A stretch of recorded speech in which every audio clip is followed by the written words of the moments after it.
사랑과 평화가 함께하는 가톨릭 한마당.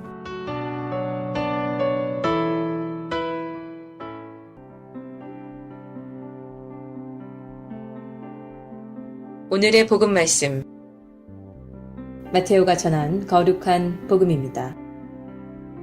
그때 예수님께서 제자들에게 이런 비유를 들어 말씀하셨다. 하늘나라는 자기 포도밭에서 일할 일꾼들을 사려고 이른 아침에 집을 나선 밭임자와 같다. 그는 일꾼들과 하루 한 데나리온으로 합의하고 그들을 자기 포도밭으로 보냈다.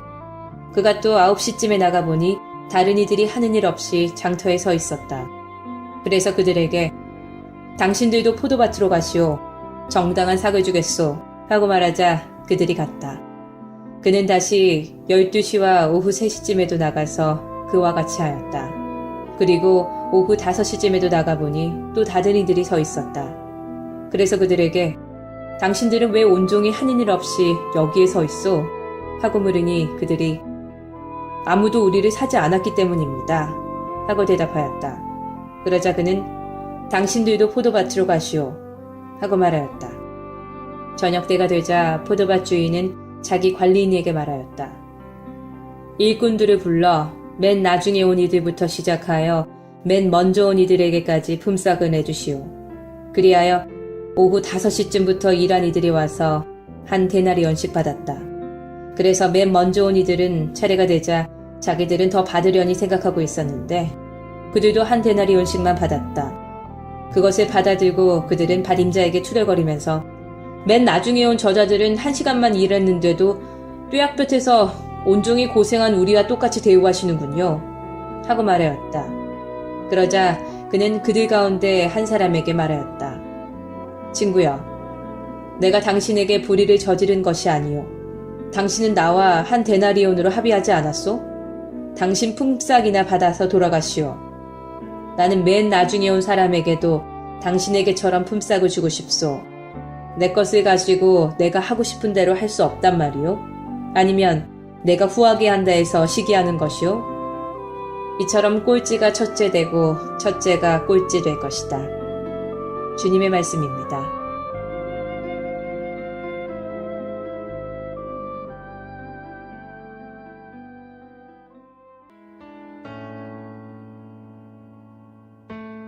오늘의 말씀, 성정화상 바오로 성당 이경환 신부님의 말씀입니다. 이제 여름이 다 끝나가는 이 마당에 늦더위가 오는 것 같아요. 오늘 아침에 이치국 신부님을 송별하면서 정말 잘 간다, 잘 지나간다, 한국에 더위 피해서 왔다가 이제 이곳 더위 피해가지고 한국으로 잘 들어간다라고 말을 했습니다. 특히 여러분들은 김동철 신부님, 이치국 신부님 이번 여름에 함께 했는데, 그래서 오늘부로 정화상 웩토리 펜션이 문을 닫았는데 두 신부님 중에서 특별히 아마도 레지오 하신 분 여러분들은 아마 후나를 해주고 수요일날 또 재밌는 얘기 해가면서 강론을 준비하신 이지국 신부님 기억할 겁니다. 오늘 미사를 드리면서 그 신부님이 아쉬워졌어요.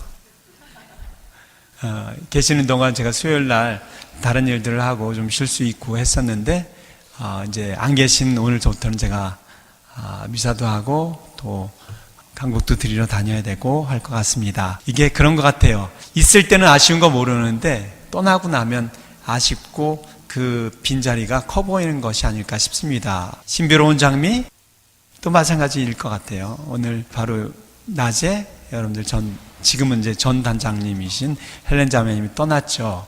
있을 때 잘해야 되는데 있을 때는 아웅다웅하고 또 그 고마움을 모르다가 떠나게 되면 아쉬워하는 것이 우리들 마음이 아닌가 싶습니다. 오늘 복음은 포도밭 주인에 대한 비유인데 강론을 준비는 했는데 문득 즉석강론을 해야 되겠다라는 생각이 들었습니다.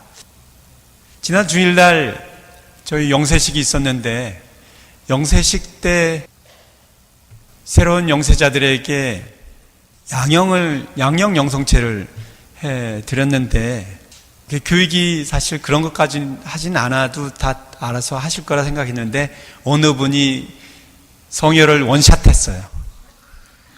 그래서 뒤에 세 분이 못 모셨습니다. 초유의 사태가 벌어졌어요. 이 성혈이 모자라는 경우가 한 번도 없었는데 갑자기 이용호신 분이 들어가시는 바람에 왜 성혈 분별을 안 하고 들어가시나 했더니 어느 분이 정말 거룩한 마음에 엉겹결에 그 원샷을 해버리는 바람에 성혈이 없었고 그 뒤에 세 분이 성혈을 못 모셨습니다. 정말 당황했는데 어쨌든 뭐 없으니까 못 모셨죠. 그렇지만 그래도 배우셨겠지만 우리는 성체만 모셔도 온전히 하느님 예수님을 모신 거예요.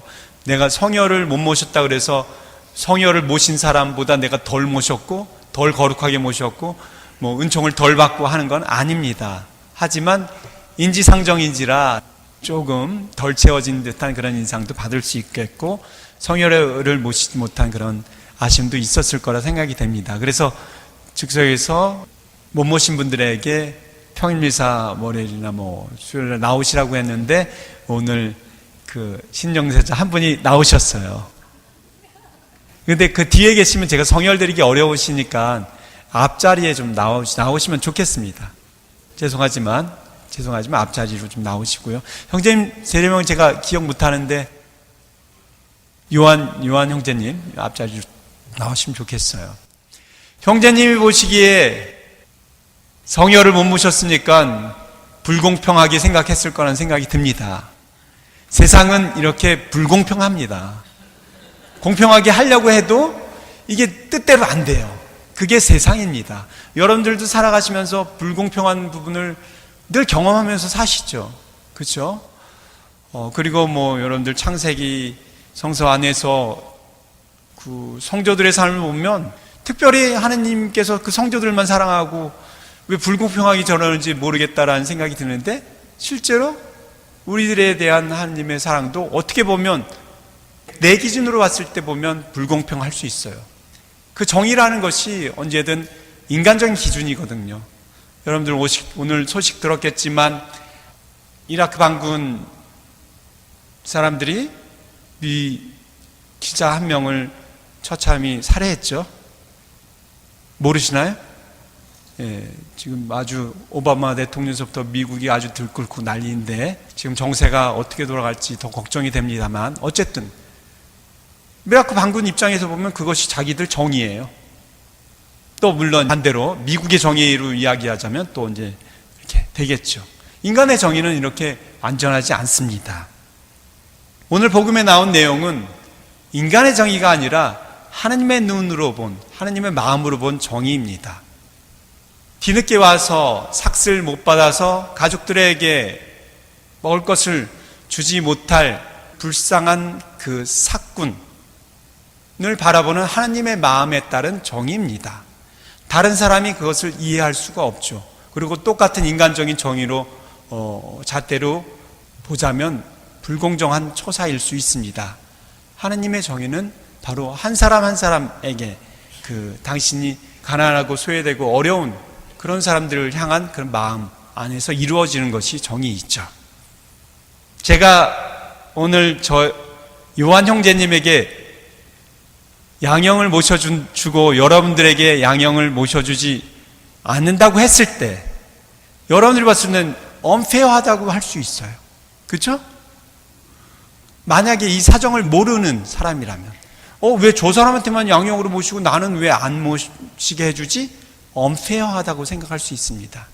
하지만 저는 전체를 보지 않고 저 형제님이 그 당시에 못 모신 그 성혈 그것을 오늘 모시게 함으로써 그것을 채워주고자 하는 마음으로 모시게 한 것뿐입니다. 그리고 오늘 임사에는 양형으로 모시는 그 성혈 영성체가 아니에요. 저분에게 양형으로 모시게 했다고 해서 내가 그것에 대해서 언페어하다고 할 필요가 없는 거죠. 하나님의 정의란 바로 이런 것이 아닌가 싶습니다. 요즘 대서특필 하고 있는 우리 한국인들에게 대서특필되고 있는 교황님에 대한 이야기도 마찬가지가 아닐까 싶습니다. 교황님께서는 한국에 머무시는 동안 특별히 세월호 피해 가족들에게 특별한 관심을 두셨습니다. 정치권들이나 개신교 사람들에게는 이러저러한 행동들이 다 눈에 가시처럼 보였겠지만, 그러나 교황님은 마음 가시는 대로 했습니다. 그러나 교황님이 무슨 특별한 목표와 목적이 아니라 바로 하느님께서 오늘 복음에 나온 포도밭 주인과 같은 그런 선한 마음으로, 우리들을 대하는 그런 마음으로 교황님은 바로 우리나라를 보셨고, 우리나라에 가장 아프고 힘들어하는 지금 그 세월호 가족들에게 마음을 쓴 것이죠. 그래서 교황님은 기내에서 기자회, 왜 정치적으로도 이용될 수 있는 그 사람들에게 왜 관심을 보이고 하셨냐라는 그 질문에 인간적인 고통 앞에서는 중립을 지킬 수 없다라는 말로 대답하셨죠. 바로 그 마음이 하나님의 마음이 아닌가, 오늘 복음에 나온 포도밭 주인의 마음이 아닌가, 그것을 페어하고 언페어하고 라는 그 인간적인 잣대로 판단할 수 없다는 것이죠. 우리들도 오늘 복음에 나온 포도밭 주인의 그런 하나님의 마음, 그리고 그 하나님의 마음을 깨닫고 헤아리는 교황님의 마음을 닮아서 우리 주위 안에서 조금 더 나보다 어렵고 힘들고 또 도움이 필요한 이들에게 마음을 쓸 수 있는 그런 우리 신앙인들이 됐으면 좋겠습니다. 아멘.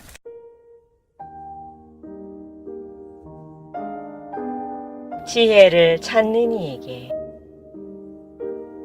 당신이 받은 재능을 충실히 이용하십시오. 재능이 커질 것입니다.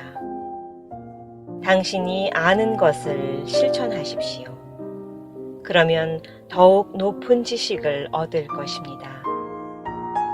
주님이 지어주시지 않으면 집을 지으려는 그들의 수고는 헛될 것입니다. 주님이 지켜주시지 않으면 도시를 지키는 파수꾼의 야경은 헛될 것입니다.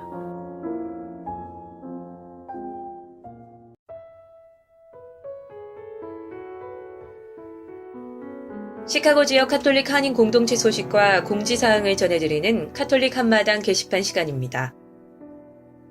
시카고 지역 순교자 현양 합동미사 안내입니다. 시카고와 시카고 인근 교회 지역에 위치한 4개 카톨릭 공동체가 합동으로 봉헌하는 현양 미사에 여러분을 초대합니다. 행상의 시는 9월 21일 주일 오전 11시 현양 미사로 시작하며 장소는 성 김대건 성당 127호 노스 알링턴 하이츠 로드로 문의 및 연락처는 성 김대건 성당 전화 630-250-0576으로 하시면 됩니다. 미사 시간 변경 안내입니다. 시카고 한국 순교자 성당은 9월부터 주일 영어 미사가 오전 11시 지하 소성당에서 있고 매월 첫 주일 오전 11시 미사는 영어와 한국어 미사가 대성당에서 있습니다. 또한 성 김대건 안드레아 성당은 9월부터 주일 영어 미사를 오전 9시 30분으로 변경합니다. 미사 시간에 착오 없으시기 바랍니다. 성 정화상 성당 2014년도 연례 건강의 날 행사 안내입니다. 건강의 날 행사는 9월 28일 주일 오전 8시부터 오후 2시까지 성 정화상 성당 체육관에서 실시합니다. 접수 일정은 9월 21일까지 접수를 받고 접수처는 성당 입구입니다.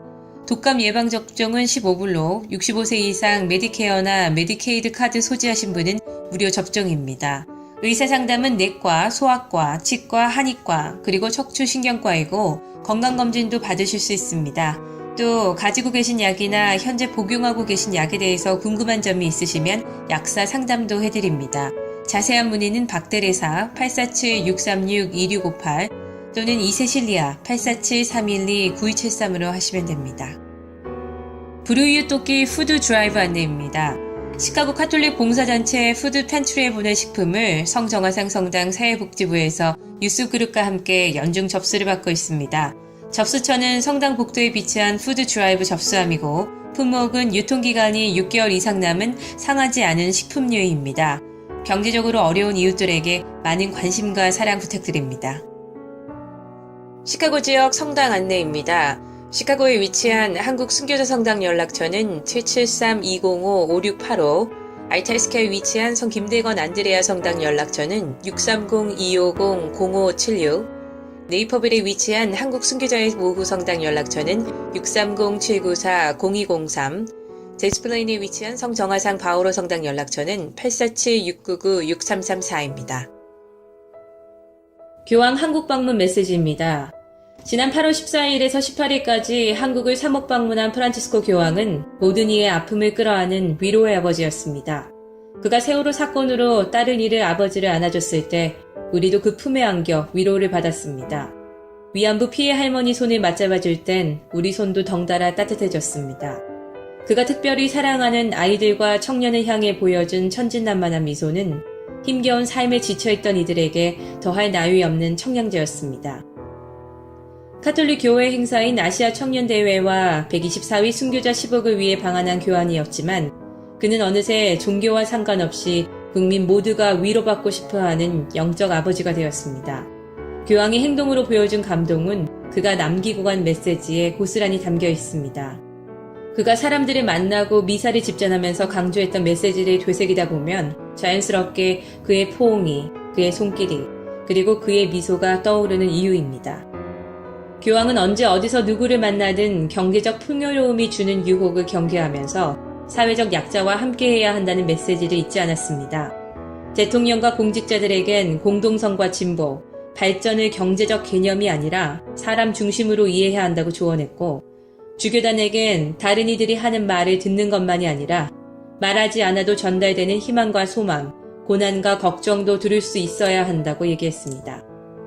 마지막 날 집전한 평화와 화해 미사에선 평화롭고 인간다운 사회를 이룩하는 데에는 그리스도인들이 과연 얼마나 질적으로 기여했는가를 점검해보라면서 많은 이들이 누리는 변형에서 배제된 이들을 향한 신자들의 복음적 관심을 촉구했습니다.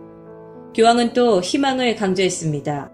특히 청년들과 주교단에게 희망의 사도가 되기를 역설했습니다. 교황은 아시아 청년들과의 만남에서 복음은 희망과 구원의 메시지를 받아들이는 사람이 있는 곳이라면 그 어떤 절망적인 상황도 병화시키며 하느님 나라를 자라나게 할 수 있다면서 주님을 믿고 세상 앞에서 주님을 힘차게 증언하기를 요청했습니다. 한국 주교단에겐 하느님 은총과 자비의 복음이 가져다주는 희망, 순교자들이 감격시킨 그 희망의 지킴이가 되어야 한다면서 물질적인 번영에서도 어쩐 진정하고 충만한 것을 찾고 있는 세상에 희망을 선포해야 한다고 일깨웠습니다.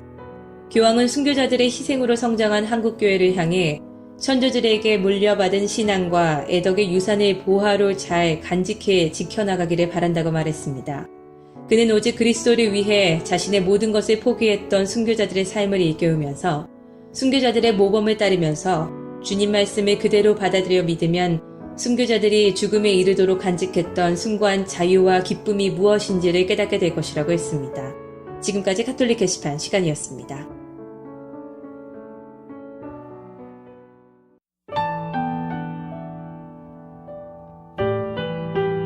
김시연이 부릅니다. 빛과 소금. 어둠만이 남겨진 그 길을 숨죽여 걸어온 지친 내게 어느 날 다가온 그댄 감당하기 힘든 밝은 빛으로 날 감싸네. 내가 노력해야 이 어둠을 벗어날 수 있다 생각했죠. 하지만 이런 생각 나의 부질없는 수고를 대신하신 주님, 나의 고민과 아픔을 나보다 더 아파하신 주님, 나 위에 십자가에 피 흘려 주셨네.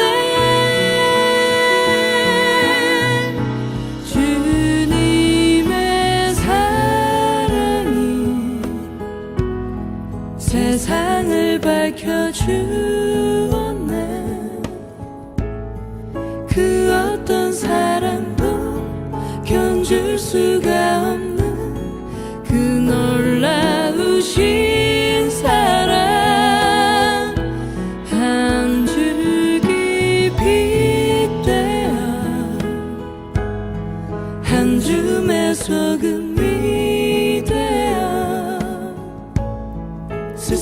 스스로를 태우신 스스로를 녹이신 주님의 은혜 놀라운 사랑 갚을 길 없어라.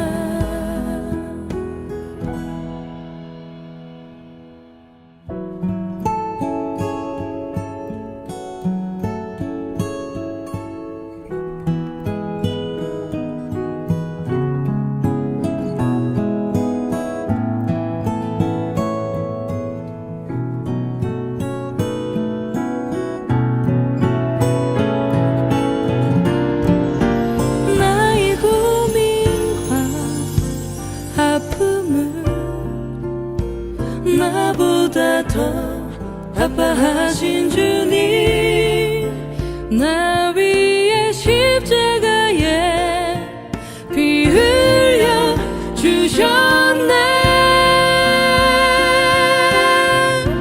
주님의 사랑이 세상을 밝혀주었네.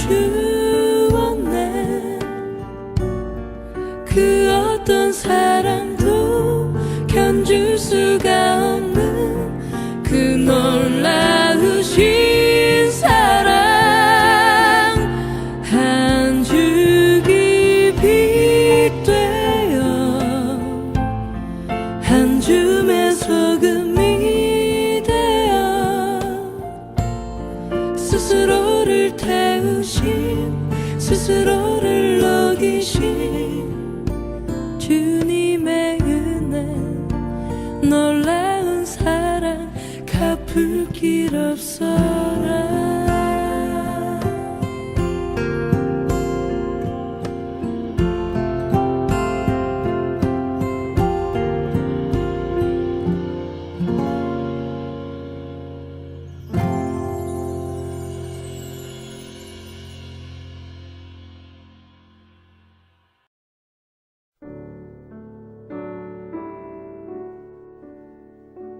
가톨릭 교리. 오늘은 성서에서 제시하는 고해성사의 근거에 대해 말씀드리겠습니다. 우선 구약 성서에서는 전체가 하느님 백성들의 하느님의 자비하심에 대한 부르짖음으로 가득 차 있습니다. 인류의 원조가 범죄한 후에도 사랑을 거두지 않으시고 구세주를 약속하셨으며 요나서에서는 뉘우치는 니누의 사람들에게서 재앙을 거두셨습니다. 죄를 뉘우치는 표시로서 재개와 고행을 하였고 공적 예배를 통해 참회와 함께 어린 양을 속죄의 제물로 바쳐 하느님과의 친교를 회복하였습니다.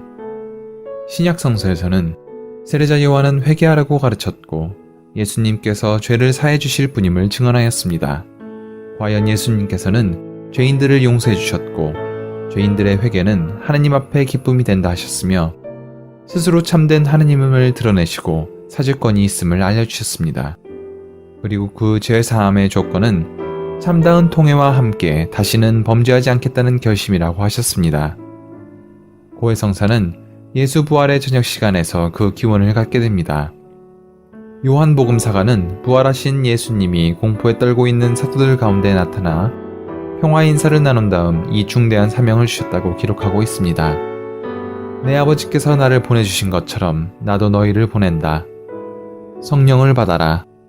누구의 죄든지 너희가 용서해주면 그들의 죄는 용서받을 것이고 용서해주지 않으면 용서받지 못한 채 남아있을 것이다 라는 말씀처럼 죄를 용서하거나 용서하지 않는 권한은 예수님이 그 권한을 성부께로부터 받았다는 사실과 제자들, 즉 교회가 함께 그 권한을 나눈다는 사실을 명시하고 있습니다.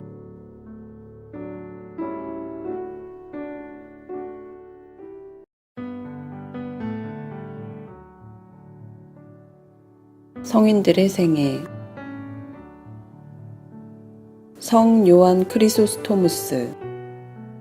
성 요한 크리소스토무스는 시리아의 안티오키아에서 태어났다고 추정됩니다. 그는 세속적인 출세를 위해 이교도 수사학자인 리바니오로부터 수사학을 배웠으나 이런 생활의 회의를 느끼고 후에 타르수스의 주교가 된 디오도루스와 함께 성서 연구와 수덕 생활에 관심을 갖게 되었습니다. 371년 안티오키아의 멜리티우스 주교는 그에게 독서직을 주고 자기 곁에서 일하게 하였습니다. 그러나 평소부터 수도 생활을 갈망하던 그는 인근 광야로 가서 노은수자의 지도를 받으며 4년간 생활하였으며 더 적극적인 수덕 생활을 열망하여 동굴에 들어가 2년간 고행과 성서 독서의 생활을 하였습니다. 지나친 고행으로 건강을 크게 해치자 어머니 안투사의 눈물 어린 간청 때문에 그는 안티오키아로 돌아왔습니다. 그는 381년 멜리티우스 주교로부터 부제품을 받았으며 386년에서는 플라비아누스 주교로부터 사제품을 받았습니다. 그 후 12년간 안티오키아의 설교사제로 활약하면서 수많은 명강론을 하였습니다.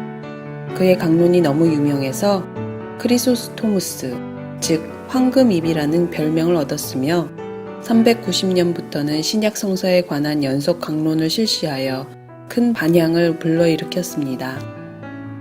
397년 콘스탄티노플의 총대주교로 임명되었고 398년 2월 26일 알렉산드리아의 총대주교인 테오필루스로부터 주교품을 받았습니다. 수도의 총대주교가 된 그는 궁중생활과 너무나 밀착되어 부패한 성직자와 수도자들의 화려한 생활을 질타하고 신자들이 생활을 윤리적으로 쇄신할 것을 강조하였습니다. 뿐만 아니라 가난한 이들을 위한 여러 가지 구호 사업을 시작함으로써 교회의 개혁을 시도하였습니다. 그리고 에페수스에서 주교회를 개최하여 성직 매매를 한 6명의 주교를 면직시켰습니다. 그러자 총대주교의 개혁에 불만을 품고 있던 적대자들이 연대하여 요한을 반대하기 시작하였습니다. 그는 403년 콘스탄티노플 근교인 퀘르치아에서 개최된 주교회의에서 적대자들의 근거 없는 모략으로 고발되어 면직되었으며 소심증이 있던 아르카디우스 황제는 이 결정을 받아들여 그를 비티니아로 유배시켰습니다. 그러자 신자들이 이 결정에 반발하여 폭동을 일으키자 이에 놀란 에우독시아 황후는 그의 유배를 취소하였습니다. 이 첫 번째 유배는 오래가지 않았으며 성 요한은 군중의 환호를 받으며 귀환하였습니다. 그 후 404년에 황제는 그를 다시 쿠쿠수스로 유배를 보냈습니다. 그러나 그를 만나보려는 신자들의 순례 행렬이 계속되자 황제는 다시 흑해 동편의 피티우스라는 험한 숲속으로 유배지를 옮기라는 명령을 내렸습니다. 성 요한은 새로운 유배지로 가던 중 407년 9월 14일 호마나에서 죽음을 맞이하였습니다.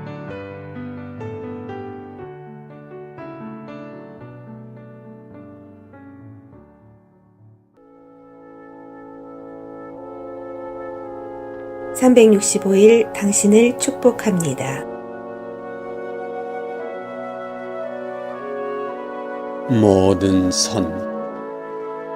모든 선은 마리아에게서 우리에게 오는 구원을 통해 완성됩니다. 말씀 없는 창조 계획이 없고 마리아 없는 구원 계획이 없습니다. 한 처음에 말씀이 계셨다. 요한 1장 1절.